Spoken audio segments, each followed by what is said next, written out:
Hello everyone, welcome back to our YouTube channel. In today's video, we will discuss what is your ISZ strategy. So ISZ strategy हमारी आखिर में होती क्या है and हम लोग इसे किस टाइप की हमारी ट्रेडिंग में यूज़ करते हैं एंड इसका जो बेसिक कॉन्सेप्ट है वो क्या है एंड मैं आप लोगों को जो हमारे रियल जो चार्ट पर एग्जाम्पल थे वो भी डेफिनेटली इस वीडियो में बताऊंगा. So without wasting much time let's dive into this.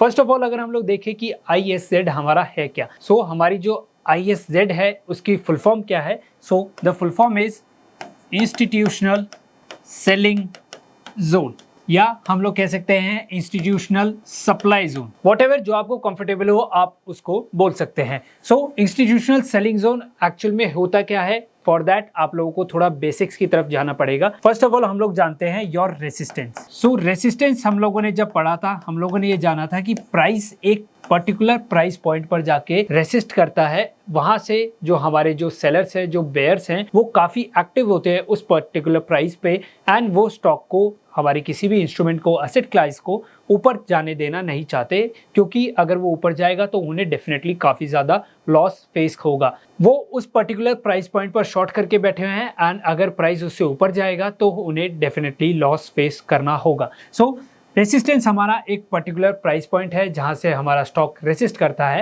And उसका ही थोड़ा एडवांस वर्जन है your supply zone. Supply zone या सेलर्स जोन आप कुछ भी कह सकते हैं. सो सप्लाई जोन अगर मैं आप लोगों को बताऊं, सो किसी चीज की अगर सप्लाई बढ़ेगी एक पर्टिकुलर प्राइस पॉइंट पर तो उसकी जो डिमांड है वो कम हो जाएगी एंड प्राइस डेफिनेटली गिरेगा ही गिरेगा. सो सप्लाई बढ़ गई एंड जो हमारा प्राइस है वो डेफिनेटली नीचे गिरेगा. सप्लाई जोन हमारे जो एक जोन होते हैं, एक प्राइस रेंज होती है जिसके अंदर हमारा असेट आता है, हमारा जो इंस्ट्रूमेंट है, हमारी जो स्टॉक है वो आता है एंड वो वहाँ से नीचे जाना शुरू कर देता है, प्राइस वहाँ से नीचे गिरना शुरू हो जाता है. Okay, so this is your resistance and your supply zone. So I am sure आप लोगों को ये चीज़ समझ आई होगी. अब इसका थोड़ा एडवांस वर्जन है इज योर ISZ.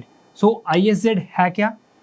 ISZ में हमारे एक पर्टिकुलर हम लोग सप्लाई जोन देखते हैं. लेट्स से ये जो सप्लाई जोन है दिस इज योर 110 एंड 109. सो ₹1 का जो हमारी प्राइस रेंज है इसके अंदर हमारा एक अच्छा सप्लाई जोन है. सप्लाई जोन मतलब हमारा प्राइस आ रहा है वापस गिर जा रहा है, दोबारा आ रहा है नीचे गिर जा रहा है. सो एक बार दो बार ये चीज़ हो सकती है. अगर कंटिन्यूसली यही चीज़ बार बार हो, मतलब लेट्स से हमारा जो स्टॉक है वो 4 टाइम्स या 5 टाइम्स 6 टाइम्स हमारा एक पर्टिकुलर रेंज से एक पर्टिकुलर जो हमारा सप्लाई जोन है जो हम लोगों ने अभी बात करी थी योर 110 एंड 109 की जो हमारी प्राइस रेंज है, अगर इससे नीचे गिर जाता है तो हम लोग कहते हैं कि हमारा जो इंस्ट्रूमेंट है उसके अंदर ये जो प्राइस रेंज है, ये जो सप्लाई जोन है, इसके अंदर डेफिनेटली हमारे जो बिग प्लेयर्स हैं, बिग शार्क्स हैं, जो हमारे FIIs हैं, DIs हैं, जो हमारे प्रॉप डेक्स है वो डेफिनेटली इस पर्टिकुलर इंस्ट्रूमेंट में एक्टिव है एंड वो इस पर्टिकुलर प्राइस रेंज से ऊपर हमारे प्राइस को जाने देना नहीं चाहते. Okay, so supply zone selling zone हमारा institutional selling zone supply zone वो जोन्स हैं जहाँ पर हमारा प्राइस बहुत बार रेसिस्ट करता है. कितने time? 4 time 5 time 6 time 7 times वो रेसिस्ट करता है, वहाँ से ऊपर नहीं जा पा रहा. क्यों? क्योंकि हमारे जो बड़े पोर्टफोलियोज हैं, बड़े जो हमारे FIIs DIs हैं वो हमारे उस पर्टिकुलर स्टॉक के अंदर सप्लाई बढ़ा देते हैं, मतलब वो सेलिंग करना शुरू कर देते हैं. जैसे अगर हम लोग टॉप हैवी वेट्स की बात करें, हमारे जो निफ्टी 50 है जैसे your Infosys, your Wipro, HDFC, सो उसके अंदर हमारे जो एक पर्टिकुलर प्राइस होते हैं, हमारी प्राइस रेंजेस होती हैं जहाँ पर प्राइस जाता है एंड वहाँ से नीचे गिर जाता है, जाता है नीचे गिर जाता है.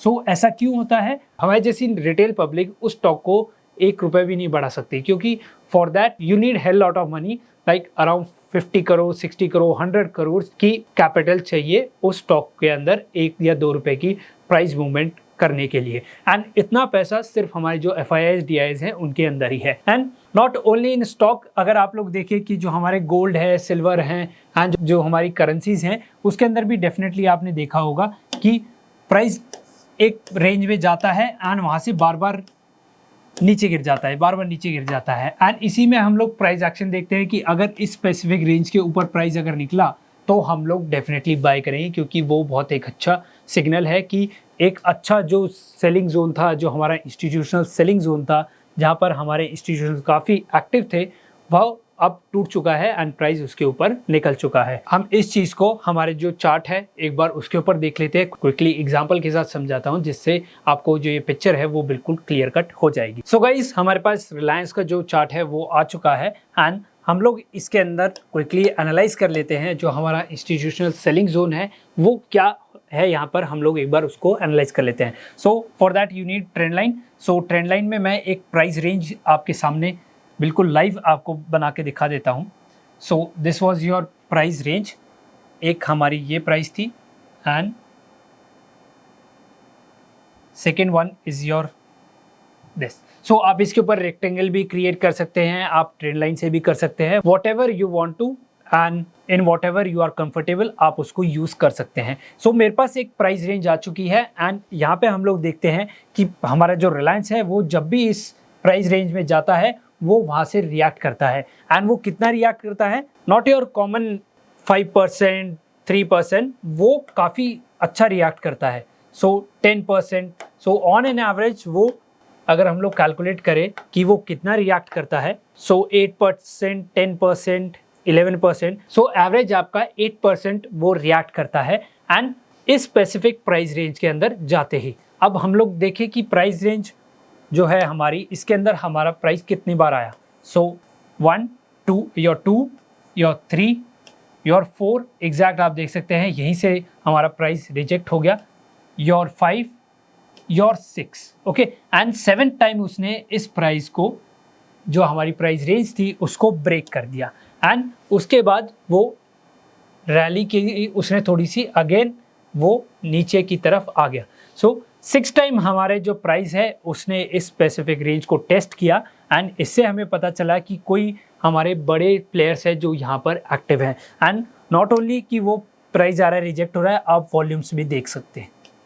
सो स्पाइक देखिए आप, एवरेज 5-6 मंथ्स की जो वॉल्यूम है उससे ज़्यादा इसमें वॉल्यूम आती है उस स्पेसिफिक डे पर उस स्पेसिफिक प्राइस रेंज के अंदर। सो इसका मतलब जो बड़े पोर्टफोलियोज़ हैं, बड़े जो FIIs DIs हैं वो इस स्टॉक के अंदर एक्टिव हैं इस पर्टिकुलर प्राइस पॉइंट पर एंड वो वहाँ से सेलिंग कर रहे हैं। ओके सो आप देख सकते हैं 6 टाइम उन्होंने इस स्टॉक को नीचे गिराया and this is your ISZ institutional selling zone. ये सेलिंग जोन स्टॉक बार बार 3 बार 5 बार 6 बार रिएक्ट कर रहा है तो मतलब कोई बड़े जो प्लेयर्स है वो डेफिनेटली एक्टिव है and this was your whole ISZ strategy, institutional selling zone strategy. So signing off with this guys, I hope you really liked it. If you do so, hit the like button, share this videos and subscribe to our YouTube channel. And अगर आप लोगों ने अभी तक demat account open नहीं किया है, description में लिंक है, you can go over there and open your demat account and start your investing and trading journey from today onwards. See you guys in the next video. Till then, thank you. Goodbye.